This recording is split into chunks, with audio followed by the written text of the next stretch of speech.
Well, hello, Professor. You came all the way to my room to... Oh. You've brought the materials from your lecture I slept through. I appreciate it. Thank you.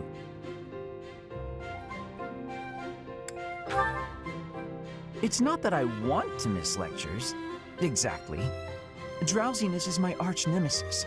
For some reason, I just can't seem to win against it. Just talking about it makes me sleepy. Oh no, I couldn't possibly. I would certainly injure myself if I tried to train while drowsy. I must compliment you, though.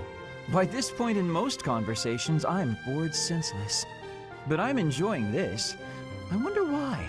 What is it about you that fascinates me so? You're definitely a strange one.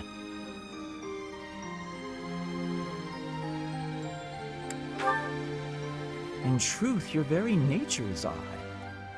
You're definitely not a commoner, but you don't seem like a noble either. You're something else. Or you could be a villain who came here to enact some evil plot. That wouldn't surprise me either. Hey, Professor, will you ever allow me to investigate that crest of yours? It won't hurt a bit, I swear. I'm sure I could find out all sorts of things about your crest. And you. Of course, I'm not as experienced with such research as Professor Hanneman, but I do what I can. Someday, I think I might like to become a crest scholar. You never know. Oh, don't trouble yourself. I didn't mean now. I've got a lot of other research I'm working on at the moment. I tend to start a project, get bored, and then leave it be. I might be ready to investigate your crest soon. I'd have to tidy up a bit first. On that note, good night, Professor.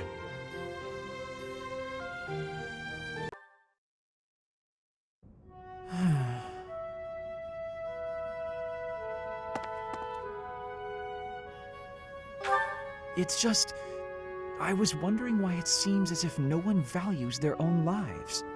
Why do we fight until we die? Why do we kill without hesitation? I hate it. I don't like taking lives, or even the sight of blood.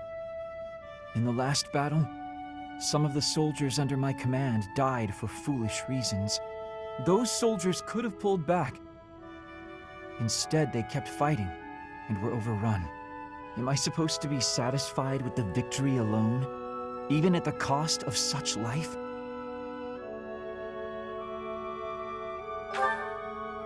Exactly. I don't see the point. Honor? That's a foolish reason to give your life. Glory? Even worse. Just the thought frightens me. I'm not suited for battle, Professor. I suppose that's the nature of the world, isn't it? Professor, you take the time to lead me and teach me like this every day. Could the reason be that you don't want me to die on the battlefield? That's a bold statement, Professor. But for whatever reason, I want to believe you. You really are a strange person, you know. Professor, I wish to ask something of you. I don't want to kill. I don't want blood on my hands. I just want to lie on my back and soak up the sun filtering down through the trees. And I want you to help me make that a reality.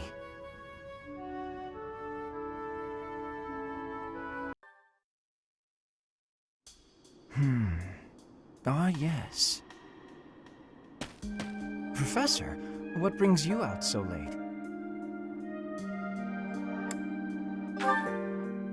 I've been worrying about something. I once asked you to help me make this the sort of world where I can simply nap my days away. Then I thought, if the world becomes a peaceful place, all my crest research might be for naught. Well, I don't see how crests have much use in times of peace. Certainly there are crests that make you stronger and could be used in engineering. And I suppose crests that increase magical abilities might help doctors heal injuries. Still, the possibilities seem limited. It's as if crests were designed to be used only in times of war. Their power meant to bring about death and destruction.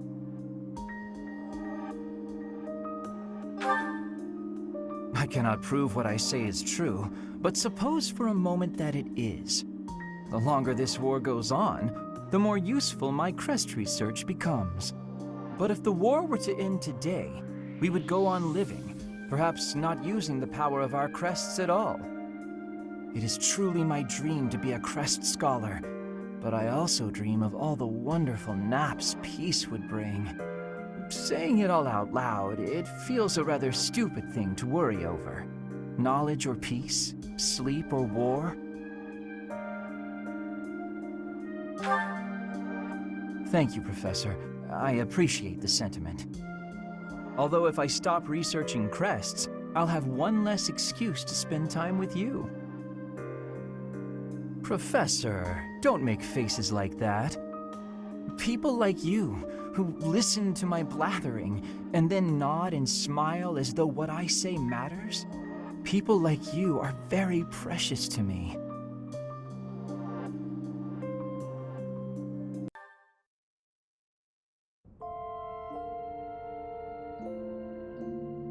Professor, I've been waiting for you.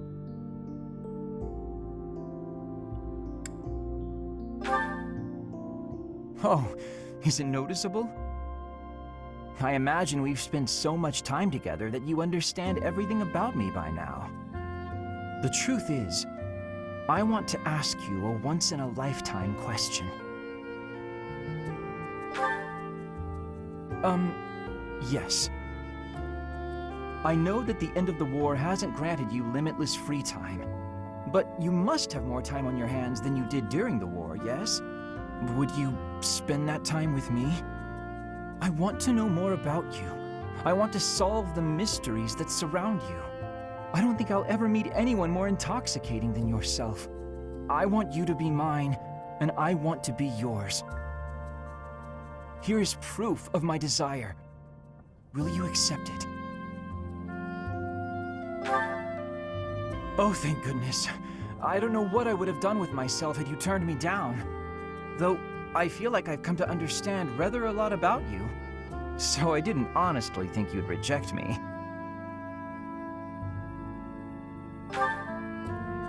Oh, just wait. I will understand you even more.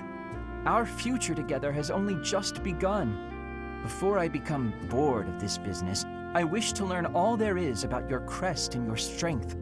And perhaps we'll even come up with ways I could help you guide Fodlan. I as a crest scholar and you as a leader of Fodlan. We will take our first steps together into this new world, the two of us working as one. Once things settle down, we can retire to the countryside. A place where the air is fresh, the lakes are full of fish, the sun is warm, and where we may nap deeply. Without naps, life is nothing but work. I value you too much to let you spend your whole life laboring for others. You're the hero of Fodlan, after all. Besides, naps are the entire point of retirement.